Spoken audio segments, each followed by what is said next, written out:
할렐루야. 하나님 살아계십니다. 그 살아계신 하나님의 은혜와 평강과 축복이 저와 여러분들과 또 영상으로 예배하는 모든 분들에게 함께하게 되기를 주의 이름으로 축복합니다.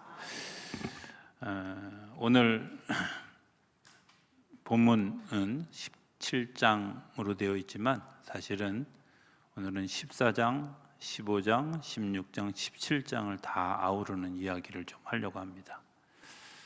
요한복음 14장부터 16장까지는 예수님의 마지막 설교입니다. 유언 설교 혹은 고별 설교 혹은 감남산 담화 뭐 이렇게 표현하는 예수님의 마지막 설교. 그리고 17장은 예수님의 세상을 향한 중보기도, 겟세마네 동산에서 하셨던 그 기도가 지금도 계속 이어지는 그런 그 기도. 이 두 가지를 설교와 기도를 섬김이라고. 사도행전 6장에 보면 우리가 말씀 전하는 일에 전념해야 되는데 구제하고 나누는 일들을 하다 보니까 그런 본분을 잊어버렸다고. 그래서 일곱 질서를 세우고 6장 4절에 우리가 지금부터 말씀과 기도에 전념하리라. 사실은 목회자의 섬김의 가장 커다란 비중은 어디에 있느냐? 말씀을 전하는 일이고 기도하는 일이죠. 그래서 따뜻한 밥, 따뜻한 영적 양식을 먹이는 일들이 굉장히 중요한 사명이고, 성도 한 사람 한 사람을 돌보며 기도하는 일이 굉장히 중요한 일이라고 생각이 되어집니다. 왜냐하면 예수님이 하신 일이기 때문에. 그렇죠. 오늘 그 얘기들을 좀 같이 하려고 합니다. 14장부터 시작되어지는 예수님의 설교, 우리 흔히 이제 예배를 히브리어는 두 가지 단어로 씁니다. 하나는 아바드라는 단어와 샤하라는 단어를 쓰는데요. 이 두 단어의 공통적인 특징은 뭐냐면 무릎을 꿇다입니다. 이 아바드라고 하는 단어에서 나온 파생되어진 영어 단어가 서비스고요. 그 다음에 샤하라는 단어에서 나온 파생되어진 영어 단어가 월십이라는 겁니다. 서비스는 뭐 우리가 금방 쉽게 알 수 있죠. 하나님이 우리에게 하나님의 말씀을 들려주는 것을 통해서 하나님의 말씀을 우리에게 들려주실 때 가만히 생각해 보면 하나님은 되게 부담스러운 일들을 스스로 자청하시죠. 내가 너를 지킬 것이다. 내가 너와 함께 할 것이다. 뭐 그런 얘기 안 하셔도 되는데 굳이 우리를 축복하시느냐고, 우리와 함께 하신다고. 내가 너를 위해서 염려하지 말아라. 내가 너와 같이 갈 것이다. 이렇게 얘기하시잖아요. 그죠? 예수님의 설교의 대부분은 정말 우리를 향한 끊임없는 서비스죠. 월십이라는 게 뭘까? 월십은 월스라는 단어와 쉽이라는 단어가 합쳐져 있는 단어거든요. 월스라는 말은 그 사람이 얼마나 가치가 있는 사람이냐 하는 이야기죠. 그분이 그렇게 존경받을 만한 가치가 있는 그분을 향해서 우리가 손을 들고 무릎을 꿇고 영광을 돌려드리는 것, 그게 월십, 예배입니다. 그러니까 예배에는 두 가지가 같이 있는 거죠. 하나님께 예배하며 내가 무릎을 꿇는 것과 더불어서 하나님을 영광스럽게 하는, 영화롭게 하는 그런 일들이 같이 있는 겁니다.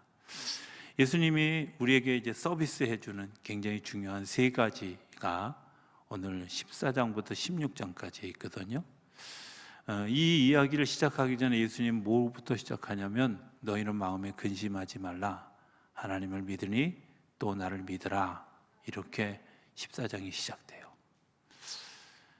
우리가 염려하잖아요. 근심하지요. 생각해 보면 예수님의 제자들이 얼마나 근심이 되어졌겠어요.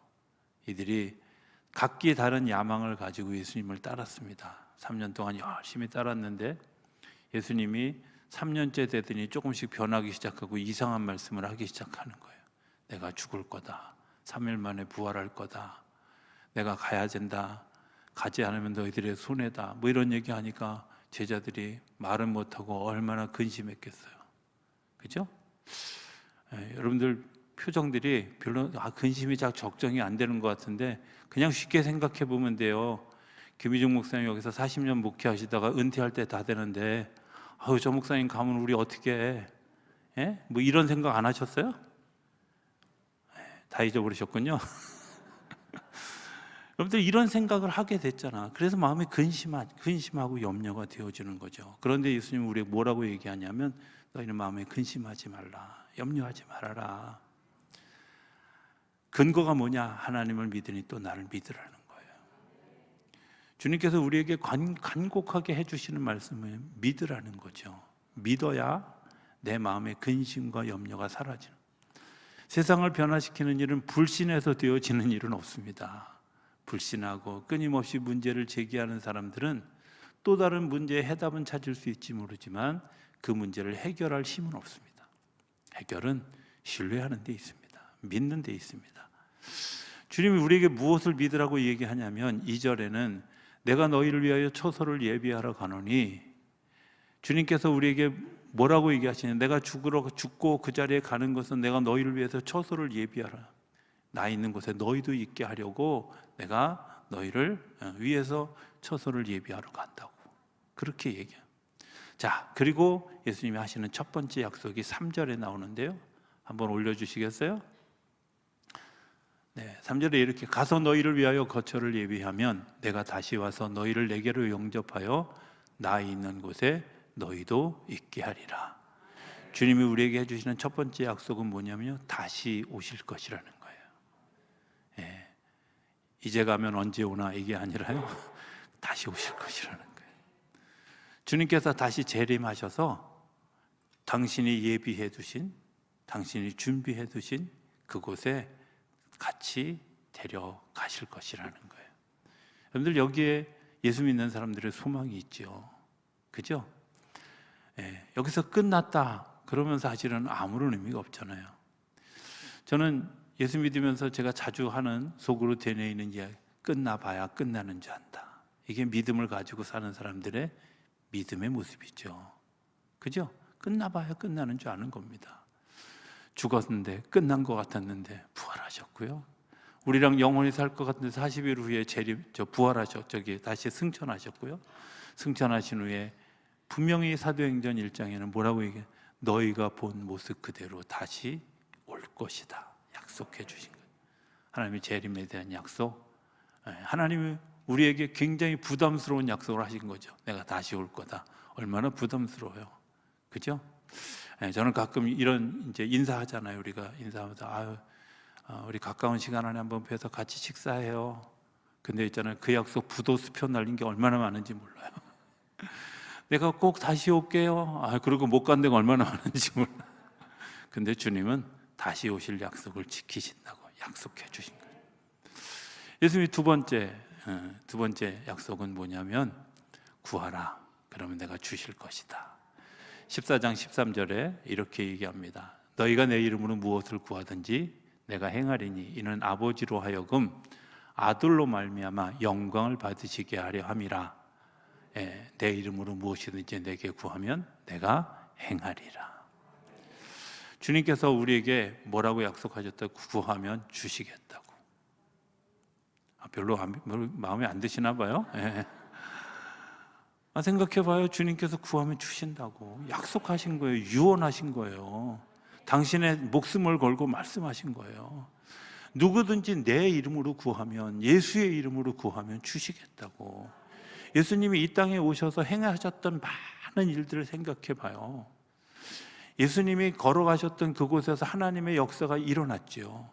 배고픈 자들이 배부름을 얻었고요, 아픈 자들이 치료함을 얻었고요, 뿐만 아니라 예수님이 걸어가셨던 그 길을 통해서 죽었던 자도 살아나고 심지어 무덤에 들어갔던 자도 다시 일어나서 나오는 역사들이 일어났어요. 예수님 못할 일이 뭐 있어요? 그래서 예수님이 얘기하시는 거예요. 너희가 나 봤지? 내가 하는 거 봤지? 내가 너희에게 말하는 거 들었지? 너희가 내 이름으로 구하면 내가 너희에게 줄 거야. 내가 떠나가지만 너희 옆에서 그대로 행하였던 것처럼 너희에게 줄 거야. 심지어 뭐라고? 성령께서 오시면 그보다 더 큰 일도 내게 할 거라고. 내가 할 거라고. 예수님보다 더 놀라운 일들을 우리가 예수의 이름으로 구하면 얻게 될 것이라고 약속해 주신 것입니다. 기억하실 건요, 유언은요 기억하셔야 돼요. 어디에 묻어야 되냐면 뼈에다 묻어야 돼요. 그죠? 왜? 저는 신앙이 뭐라고 생각하냐면 몸이 기억하는 거예요.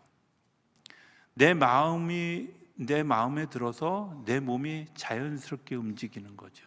내가 하나님을 예배할 때 음악이 나오면, 멜로디가 나오면 나도 모르게 막 입이 열어져서 찬송이 되어지죠. 내가 눈을 감으면 나도 모르게 기도가 되어지죠. 내가 예배 자리에 오면 나도 모르게 막 그곳에서 엄숙해지고 하나님께 예배하는 마음이 생기잖아요. 여러분들 뭐가 기억하는 게? 몸이 기억하는 거예요. 그 몸이 기억하기 위한 시간들을 우리가 지나가는데, 여러분들 내가 예수 이름으로 구하는 그것도 내 몸이 기억할 때, 내가 힘들고 어려운 상황이 오고 정말 염려하고 근심이 되는 상황이 올 때 기도하게 되어지고, 기도한 것 때문에 하나님의 역사를 보는 일들이 일어나게 될 줄로 믿습니다. 예수님의 세 번째 약속은 성령을 보내주시겠다는 약속이에요. 성령을 보내주신다는 약속, 요한복음 15장에 나오는데요, 한번 올려와 주실래요? 내가 아버지께로부터 너희에게 보낼 보혜사, 곧 아버지께로부터 나오시는 진리의 성령이 오실 때 그가 나를 증언하실 것이요 너희도 처음부터 나와 함께 있었으므로 증언하느니라. 여러분들, 성령의 이름을 보혜사라고 했어요. 보혜사가 무슨 뜻이냐면 법정 변호인이라는 뜻이에요. 법정 변호인을 좀 굳이 우리나라식으로 번역하면 국선 변호인이에요. 혹시 이제 뭐 국선 변호인이 뭔지 잘 모르실 분들을 위해 잠깐 설명하면, 국선 변호인은 월급은 나라에서 줘요. 그런데 변호는 누구를 위해서 하냐면, 피의자가 변호사를 선임할 권리를 가지고 있는데 그분에게 변호를 요청하면 국선 변호인은 나라에서 받은 수임료를 가지고 백성을 위해서 변호해 주는 거예요. 어려워요? 그러니까 쉽게 얘기하면 혜택을 받는 사람은 무료로 받고 월급은 누가 준다고요? 나라에서. 그러니까 보혜사는 누가 월급 줘요?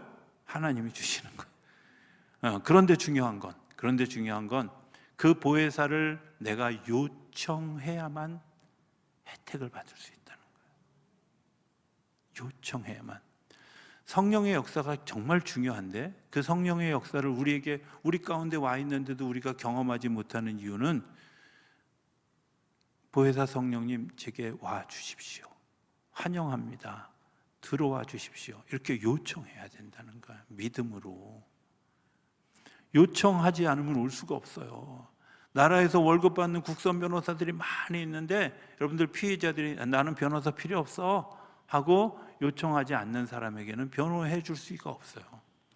자, 변호해 주는데 또 다른 중요한 것 하나가 있어요. 그건 뭐냐면, 변호사는 이 사람이 죄인이 아니라고 인정하고 변론을 시작해요. 그러니까 그게 이제 신학적인 용어로 칭의라고 하는 거예요. 우리가 죄인임에도 불구하고 우리를 죄인으로 생각하지 않고 의인으로 생각해 주신다는 거예요.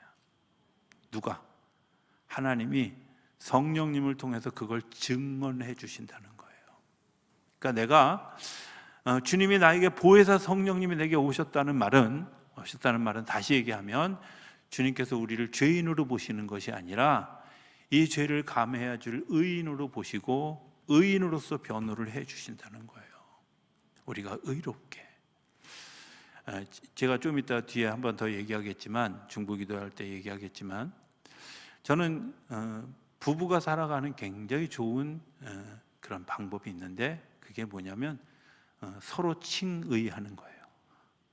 의롭다 하고 인정해 주는 거예요. 다 알아요. 남편도 아내도요, 하도 오래 살다 보니까 눈빛만 봐도, 걸음걸이만 살짝 비틀어져도 밖에서 무슨 일이 있었구나 다 알잖아. 모르는 사람들처럼 이렇게 태어난 척 하지 마세요. 다 알잖아. 여러분들, 근데 그럼에도 불구하고 우리 남편은, 우리 아내는 의로워, 이렇게 인정해 준다는 거예요. 그걸 꼭 꼬집어 가지고 당신이 이랬잖아 그러고 검사처럼 신문하면 가정에 힘들어져요. 변호사처럼 그럼에도 불구하고 품에 안을 때 역사가 일어나는데, 그 역사는 누가 만드냐면 성령께서만. 칭의에 따라오는, 반드시 따라오는 은혜가 있는데, 그게 뭐냐면 하나님이 그 말씀하신 대로 이루어 주실 줄로 믿는 거예요. 부부간의 믿음이잖아요. 하나님이 이렇게 해주실 줄로 믿어. 하나님이 해주실 줄 믿기 때문에 그냥 기도하는 거죠. 여러분들, 이 일이 되게 중요한 일이거든요.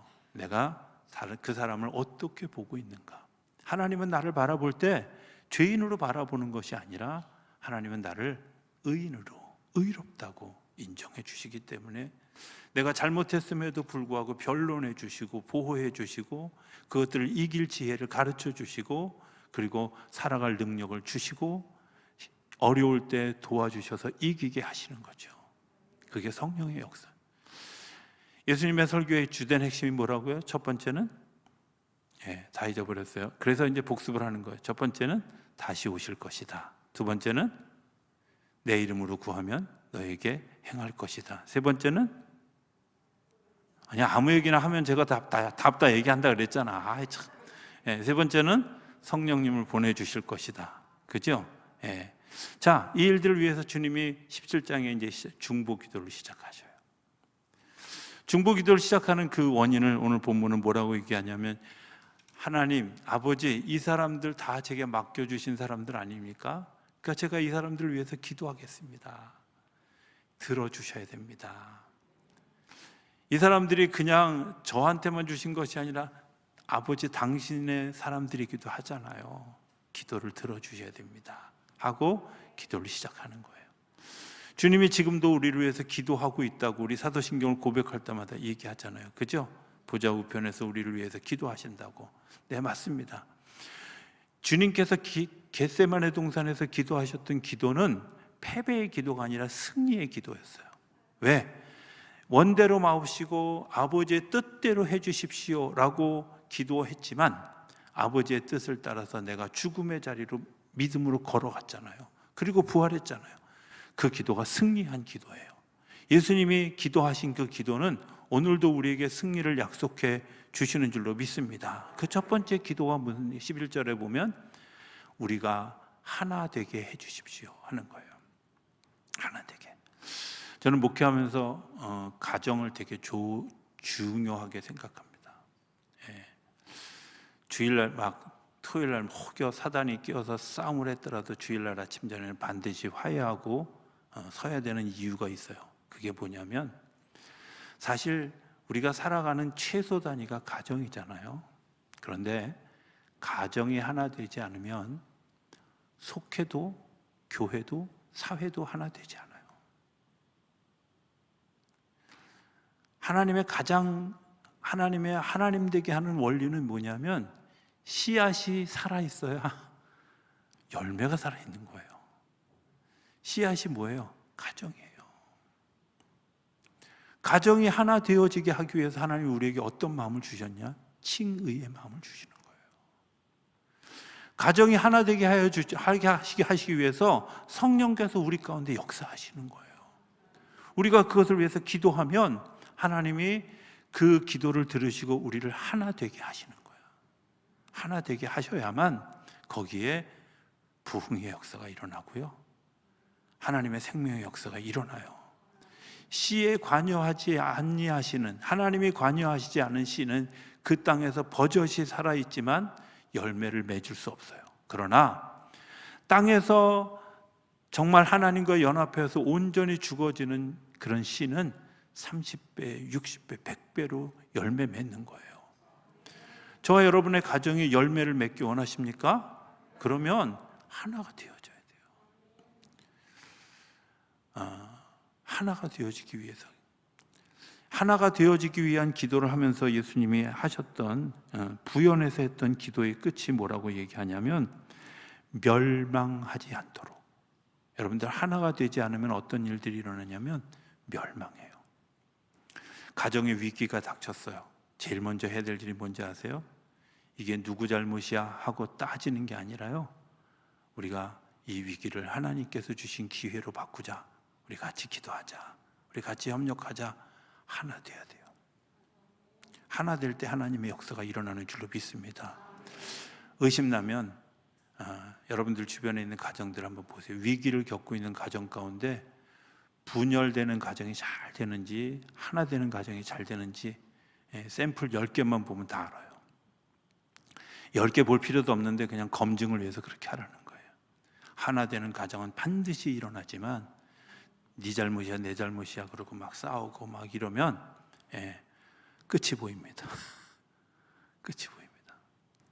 주님이 우리에게 중보하면서 첫 번째 했던 기도 제목, 하나님 저들이 하나 되게 해주십시오. 이 땅에서 보존되도록, 멸망하지 않도록 하나 되게 해주십시오. 그리스도와 하나 되고 이웃과 하나 되는 역사가 일어나게 해주십시오. 오늘도 우리를 위해서 기도하시는 주님의 기도의 제목인 줄로 믿습니다. 두 번째 기도는 뭘까요? 내 기쁨이 충만해지도록 이들에게 기쁨을 부어주십시오. 처음엔 잘 사실은 이 기도가 좀 이해가 가지 않았어요. 그런데 살면서 보니까 그렇더라고요. 일을 열심히 하는 사람이 못 이기는 사람이 있어요. 그게 뭐냐면 일을 즐기는 사람이에요. 여러분들은 즐겨본 적이 없으신 거군요. 일을 즐기는 사람은요, 열심히 하는 사람보다 더 뛰어난 열매를 거둬요. 제가 목회하면서 제일 힘들어하는 것 중 힘들어했던 시간들이 뭐였을까? 즐기지 못했던 거죠.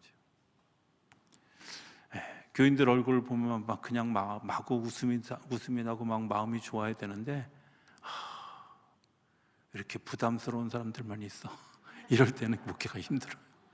열매도 없어요. 그런데 그냥 막 이 교인 보면 이분은 저런 일 때문에 즐겁고 저분을 바라보면 저런 일 때문에 소망으로 기쁘고 막 이런 일들이 일어나면 당연히 그게 주님이 주시는 기쁨이잖아요. 내가 얻어지는 기쁨이 아니잖아요. 주님이 우리에게 기쁨이라는 선물을 주셨어요. 그 기쁨을 잃어버리지 않도록 주님께서 우리를 위해서 지금도 기도하고 계시는 줄로 믿습니다. 세 번째 기도는 악에 빠지지 않도록, 세상에 속하지 않도록. 한번 물어봅시다. 여러분들 하늘 쳐다본 지 얼마나 되셨나요? 꼭 이런 사람들이 있어요. 저는 오면서 하늘 쳐다보고 왔는데요, 어쩌다 한번 쳐다봤겠지. 근데 놀라운 건요, 하늘은 변해요. 매일매일. 모르신다니까. 하늘 쳐다본 기억이 없어요. 땅은 안 변해요. 땅은요, 맨날 내가 밟는 그 땅인데 그 자그마한 변화 때문에 실망하는데 사실은요, 하늘은 더 스케일 크게 변해요. 구름이요, 저기 그냥 떠 있는 법이 없어요. 해가 우리가 그냥 동쪽에서 떠서 서쪽으로 지는 것 같지만 똑같은 코스를 걷는 적이 없어요. 똑같은 모습을 가진 적이 없어요. 여러분들, 무지개가 땅에서 보여요? 하늘에서 보여요? 하늘로부터 보여지는 것들을 바라보아야 되는데 우리가 땅에 속해 있는 것들을 바라보면서 시험에 들고 악에 빠지는 거예요. 하늘을 바라보는 사람, 하나님을 향하여 기도하는 사람들은 악에 빠지거나 시험에 드는 게 아니라 소망을 가지게 돼요. 오늘따라 저 구름이 왜 저렇게 아름답지? 먹구름을 보면서도 저걸로 글씨 쓰면 참 좋겠다, 이런 생각이 드는 거지. 그렇게 기도하니까 물이 위로부터 내리잖아. 어제 비 오는 거 못 보셨죠? 그런 역사가 일어나잖아요. 네 번째, 하나님 기도하는 또 다른 네 번째 기도는 하나님 이들이 진리로 거룩하게 해주십시오. 왜냐하면 진리로 거룩한 자들이 가지고 있는 굉장히 중요한 특징 하나가 있는데 그게 사명이라는 거예요. 내가 무엇으로 이 세상을 살아갈까 하는 것, 사명으로 사는 거예요. 사명으로. 아마추어와 프로의 차이는 그냥 쉽게 얘기하면 내가 이게 돈을 받고 하느냐 돈을 받지 않고 하느냐의 차이예요.